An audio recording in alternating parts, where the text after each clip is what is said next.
বেশিরভাগ মানুষই জানেন না 1 কাপ গুঁড়া দুধ দিয়ে এত সুন্দর রসমালাই তৈরি করা যায়।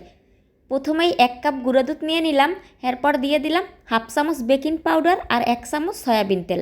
এরপর একটু মাইক্কা লইলাম, এরপর একটা ডিম গোলাইয়ে লইছি, সেই ডিমটা পুরোটাই দিয়ে দিলাম আর কুসুম সহই গোলাই লইছি।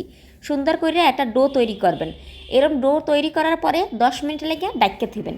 ডাকনা উড়াইয়া আতে একটু তেল মাইখা তারপরে একটা মিষ্টির শেপ দেবেন। আপনারা যদি গোল করেন গোল করবেন, আর একটু লম্বা লম্বা করলে লম্বা লম্বা করবেন। আমি এই জায়গায় গোল করে সব মিষ্টিগুলো বানাই লইলাম। এরপর এখানে 1.5 লিটার দুধ লইছি আর দিয়ে দিলাম এইখানে 1.5 কাপ চিনি আর সামান্য একটু লবণ, 2টা তেজপাতা, 3টা দারচিনি। আর একটু ভালো করে জাল করে লইলাম। এরপর যখন একটু জাল হয়ে যাবে ভালো করে, তারপরে মিষ্টিগুলা এনে সাইডে দিলাম। সবগুলো সুন্দর করে সাইডে দেবেন। আর চুলার আঁচটা কিন্তু একইভাবে রাখবেন। যদি মিডিয়ামে রাখেন মিডিয়ামে, হাইতে রাখলে হাইতে, কমাইবেন না।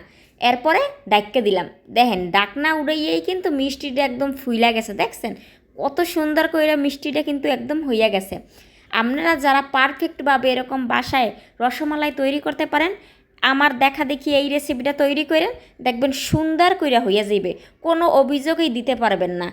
একদম 1 কাপ গুঁড়া দুধ আর একটা ডিমে 16টা রসমালাই হয়েছে।